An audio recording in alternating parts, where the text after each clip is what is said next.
পর্যন্ত তীর চলে গেল এবং বাচ্চাটা শহীদ হয়ে গেল আলহামদুলিল্লাহ। এবং এই বাচ্চাটা যখন মারা গেল বা শহীদ হয়ে গেল, আর সারা এলাকার মানুষ কি দেখলো যে বাচ্চা তাকে দুইবার চেষ্টা করে মারতে পারে নাই, কিন্তু তার রবের নাম যখন নেওয়া হয়েছে, আল্লাহর নাম নেওয়া হয়েছে, মারতে পেরেছে। দেন পুরো এলাকার সমস্ত মানুষ মুসলিম হয়ে গেল আলহামদুলিল্লাহ। একজন বাচ্চার জীবনের বিনিময়ে সমস্ত এলাকার মানুষ ইসলামের হেদায়েত পেয়ে গেল আলহামদুলিল্লাহ। এবার বাচ্চার মাথা তো আরো খারাপ, একটাকেই সামলাতে পারছিলাম না, এবার তো সমস্ত এলাকার মানুষ মুসলিম হয়ে গেছে। এখন কি করবেন? এখন সেনাবাহিনীকে আদেশ করা হয়েছে সমস্ত মানুষগুলোকে জড়ো করে একটা গর্ত খুঁড়ে সেখানে আগুন জ্বালাও, আগুন জ্বালিয়ে সমস্ত মানুষকে ফেলে দাও। দৃশ্যটাকে কল্পনা করতে পারছেন? একটা পুরো এলাকার মানুষকে একটা মাঠের মধ্যে একত্রিত করে সেখানে আগুন জ্বালিয়ে সবাইকে সেখানে ফেলে দেওয়া হলো, এবং তারা চতুর্দিক থেকে এটাকে অবলোকন করতে লাগলো, মজা উপভোগ করতে লাগলো। এটাই আল্লাহ পাক বলেন, কুতিলা আসহাবুল উখদুদ ইয হুম আলাইহা কুউদ ওয়া হুম আলা মা ইয়াফআলুনা বিল মুমিনিনা শুহুদ।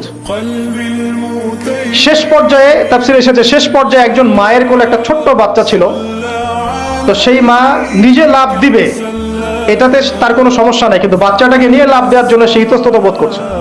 তখন আল্লাহ রাব্বুল আলামিন সেই ছোট্ট বাচ্চাটার কোলে, সেই ছোট্ট বাচ্চাটার জবানের মধ্যে আল্লাহর কুদরত নিদর্শন নাজিল করলেন। ওই বাচ্চাটা কথা বলা শুরু করলো।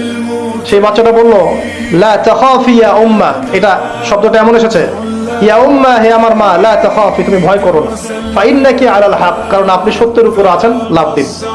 যারাই সে অগ্নিকুণ্ডে সেদিন লাভ দিয়েছে তারাই জান্নাতের স্বাদ পেয়েছে আলহামদুলিল্লাহ। এই হলো আসহাবুল উখদুদের ঘটনা, যেটা আল্লাহ রাব্বুল আলামিন সূরা বুরুজের মধ্যে বলেছেন। এখানে একটাই শিক্ষণীয় বিষয়, ঈমান এর শক্তি একজন ছোট্ট বালকের মধ্য দিয়ে কিভাবে আল্লাহ রাব্বুল আলামিন পুরো নেশনকে হেদায়েত করতে পারেন, এবং আল্লাহ রাব্বুল আলামিন সমস্ত পরিকল্পনার উপরে মহা পরিকল্পনাকারী, এবং আল্লাহ সুবহানাহু ওয়া তাআলা তাদেরকে চিরস্মরণীয় করে রেখেছেন কোরআনের পাতায়। কিয়ামত পর্যন্ত মানুষ এই ঘটনা পড়বে, তাদের থেকে শিক্ষা গ্রহণ করবে না? আল্লাহ রাব্বুল আলামিন সবচেয়ে বেশি স্মার্ট না আমরা সবচেয়ে বেশি স্মার্ট? এরপরে আল্লাহ রাব্বুল আলামিন বলছেন যে তারা ঈমান আনা ছাড়া অন্য কোনো অপরাধ করে নাই। এই মুমিন যারা ছিল, আগুনে লাফ দিয়েছে, এদের কি কোনো অপরাধ ছিল? এদের কোনো অপরাধ ছিল? কি অপরাধ ছিল? তারা শুধুমাত্র কি ছিল? মুমিন ছিল। ঈমান আনার ফলে তাদের এই পরিণতি হয়েছে, তাদেরকে অগ্নিকুণ্ডে লাফ দিতে তারা বাধ্য হয়েছে।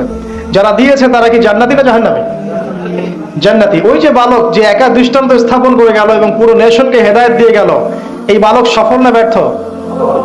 আল্লাহ রাব্বুল আলামিন যদি চান তাহলে এরকম একজন দুইজন মানুষকে দিয়ে পুরো নেশনকে হেদায়েত করাতে পারেন, এবং যেটা হয়ে গেছে আগে সেটা এই যুগেও সম্ভব না? শুধু সম্ভবই না, বরং আপনাদের চোখের সামনে এটা হয়েছেও, কিন্তু আপনারা সেটা বুঝতে পারেন নাই। আপনাদের চোখের সামনে যুগের পর যুগ এমন ঘটনা ঘটেছেও, কিন্তু আপনারা হয়তো বুঝতে পারেন নাই, ধরতে পারেন নাই।